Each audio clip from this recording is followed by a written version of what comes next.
दोस्तों, हम सभी जानते हैं कि हिंदू सनातन धर्म सबसे पुराना धर्म है। रामायण, महाभारत, रामचरितमानस सब सनातन धर्म से ही संबंध रखते हैं। दोस्तों, सनातन के समय में व्यक्ति के कर्म और उसकी वाणी में इतनी सच्चाई होती थी कि कोई ऋषि मुनि अगर किसी से प्रसन्न होकर उसे आशीर्वाद देता था या फिर कोई श्राप देता था तो वो सच होता था। दोस्तों, कुछ श्राप तो ऐसे हैं जिनका असर आज कलयुग के समय में भी दिखता है। दोस्तों, रामायण, गीता और सुंदरकांड जैसे ग्रंथों में हमें अनेक तरह के श्रापों का वर्णन मिलता है। जिनको भी ये श्राप दिए गए हैं उनको दंड भोगना ही पड़ा है, फिर चाहे वो भगवान ही क्यों ना हो। दोस्तों, आज के इस वीडियो में हम आपको कुछ ऐसे ही श्रापों के बारे में बताने जा रहे हैं जो आज कलयुग में भी सच हैं। तो चलिए शुरू करते हैं। नंबर 1, स्त्री जाति को युधिष्ठिर का श्राप। दोस्तों, जब महाभारत का युद्ध समाप्त होने के बाद माता कुंती ने युवराज युधिष्ठिर को बताया कि कर्ण तुम्हारा बड़ा भाई था, तो इस बात को सुनकर पांडवों को बहुत दुख हुआ, क्योंकि कर्ण को छल से पांडवों के द्वारा ही मारा गया था। इस बात को सुनने के बाद बड़ा भाई होने के नाते युधिष्ठिर ने पूरे विधि विधान से कर्ण का अंतिम संस्कार किया। लेकिन कुंती ने जब पांडवों को अपने बड़े भाई कर्ण के जन्म का रहस्य बताया तो क्रोध में आकर युधिष्ठिर ने माता कुंती को ही श्राप दिया कि आज से संपूर्ण स्त्री जाति कोई भी गुप्त बात छिपाकर नहीं रख सकेगी। इसलिए आपने कहावत सुनी होगी कि औरतों के पेट में कोई बात नहीं बचते। नंबर 2, राजा पांडु को ऋषि किंदम का श्राप। दोस्तों, एक बार राजा पांडु शिकार खेलने के लिए जंगल में गए थे और वहीं पर वन में एक हिरन हिरनी का जोड़ा रतिक्रिया कर रहा था। उनको इस अवस्था में देखकर राजा पांडु ने उन पर बाण चला दिया। रतिक्रिया करने वाले वो हिरन और हिरनी ऋषि किंदम और उनकी पत्नी थे।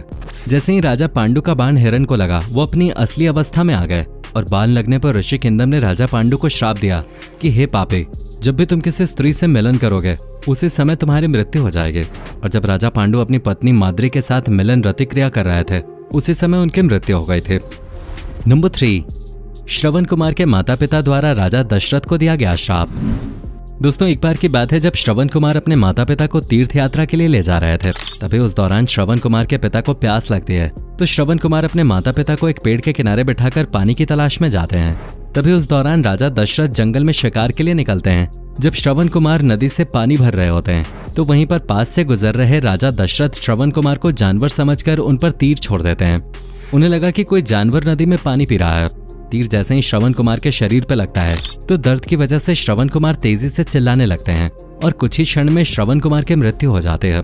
जब इसका पता श्रवण के अंधे माँ और पिता को चलता है तो वो पुत्र वियोग में विचलित होने लगते हैं और क्रोध में आकर वो राजा दशरथ को श्राप दे देते हैं कि जैसे आज वो अपने पुत्र श्रवण के लिए तड़प रहे हैं, वैसे एक दिन दशरथ भी अपने पुत्र के लिए पुत्र वियोग में तड़पेंगे। तभी दशरथ श्रीराम के वनवास जाने के बाद उनके वियोग में तड़पते हैं। नंबर 4, उर्वशी का अर्जुन को श्राप।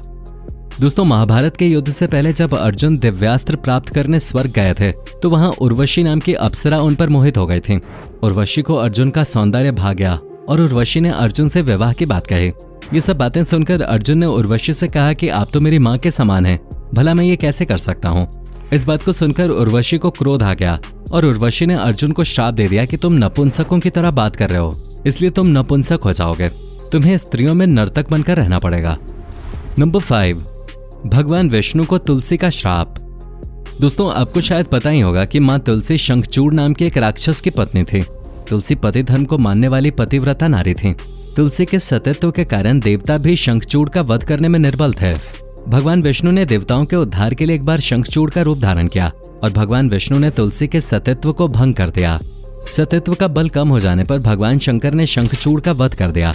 जब ये बात तुलसी को पता चली तो तुलसी ने भगवान विष्णु को पत्थर हो जाने का श्राप दिया और भगवान विष्णु पत्थर के हो गए थे। तुलसी के इसी श्राप के कारण भगवान विष्णु की पूजा शालिग्राम के रूप में पत्थर से बनी शिला के रूप में की जाती है। नंबर 6, परीक्षित को श्रृंगी ऋषि का श्राप। दोस्तों, एक बार अभिमन्यु के पुत्र राजा परीक्षित जंगल में शिकार खेलते खेलते बहुत दूर चले गए थे। उस घोर जंगल में उन्हें शमिक नाम के ऋषि दिखाई दिए। ऋषि अपनी मौन तपस्या में लीन थे। राजा परीक्षित ने उनके पास जाकर कुछ पूछा, लेकिन तपस्या में लीन होने के कारण ऋषि ने राजा को कोई जवाब नहीं दिया। ऋषि की ओर से कोई प्रतिक्रिया न मिलने पर परीक्षित बहुत क्रोधित हुए और क्रोध में राजा परीक्षित ने एक मरा हुआ सांप उठाकर ऋषि के गले में डाल दिया। इस बात का जब शमिक ऋषि के पुत्र श्रृंगी को पता चला तो श्रृंगी ऋषि ने राजा परीक्षित को श्राप दिया कि आज से 7 दिन बाद तुम्हें तक्षक नाग डस लेगा, जिससे तुम्हारी मृत्यु हो जाएगी। और ठीक 7 दिन बाद ऐसा ही हुआ था। नंबर 7, रावण को राजा अनरण्य का श्राप। दोस्तों, रघुकुल में एक परम प्रतापी राजा हुए जिनका नाम राजा अनरण्य था। वाल्मीकि रामायण के अनुसार जब रावण का अत्याचार बढ़ने लगा था तो रावण विश्व विजय के लिए युद्ध करने निकला। दोस्तों, राजा अनरण्य से भी उसका भयंकर युद्ध हुआ। रावण के साथ उस युद्ध में राजा अनरण्य की मृत्यु हो गई। राजा अनरण्य ने मरने से पहले रावण को श्राप दिया, हे रावण, मेरे ही वंश रघुकुल में उत्पन्न एक राजकुमार तेरी मृत्यु का कारण बनेगा। राजा अनरण्य के श्राप के आगे जाकर भगवान श्री राम ने जन्म लिया और रघुकुल में पैदा हुए भगवान श्री राम ने ही रावण का वध किया। नंबर 8, परशुराम का कर्ण को श्राप। दोस्तों, आपको बता दें कि परशुराम भगवान विष्णु का ही एक अवतार है।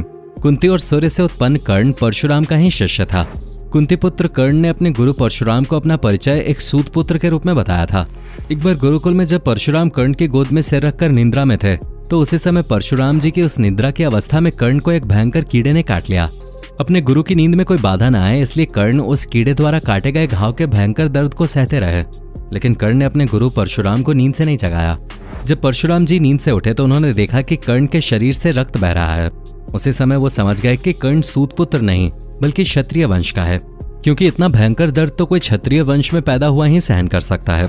इस बात से परशुराम जी को लगा कि उनके साथ कर्ण ने धोखा किया है, जिससे क्रोध में आकर परशुराम जी ने कर्ण को श्राप दिया, हे कर्ण, मेरे द्वारा सिखाई हुई शस्त्र विद्या की जब तुम्हें आवश्यकता होगी उस समय तुम उस विद्या को भूल जाओगे। और पांडवों से युद्ध के दौरान यही हुआ, जिसकी वजह से कर्ण मृत्यु को प्राप्त हो गए।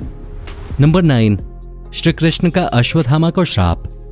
दोस्तों, महाभारत युद्ध के अंतिम समय में जब अश्वत्थामा ने धोखे से अभिमन्यु की पत्नी उत्तरा के गर्भ में पल रहे बच्चे की हत्या कर दे थे, तो इस तरह एक नादान बालक की गर्भ में हत्या कर देने पर भगवान श्री कृष्ण क्रोधित हो गए और भगवान श्री कृष्ण ने अश्वत्थामा को श्राप दिया और कहा कि हे अश्वत्थामा, तुम 3000 वर्ष तक इस पृथ्वी पे भटकते रहोगे और इस ब्रह्मांड में तुम्हारी किसी भी जीव से बातचीत नहीं हो सकेगी।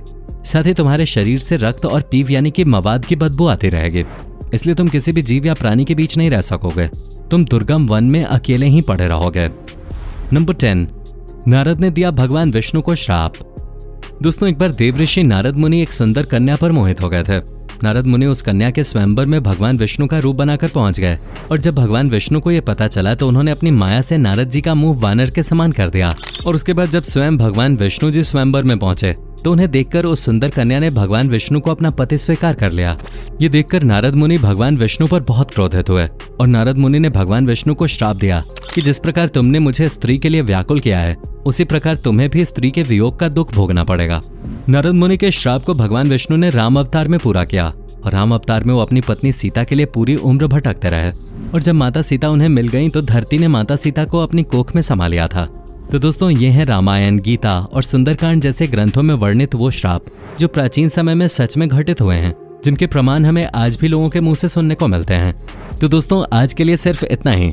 वीडियो पसंद आई हो तो वीडियो को लाइक करके अपने दोस्तों के साथ शेयर करना ना भूलें और इस तरह की और वीडियोस देखने के लिए इस चैनल को सब्सक्राइब करके बेल नोटिफिकेशन को भी जरूर ऑन कर लें। धन्यवाद।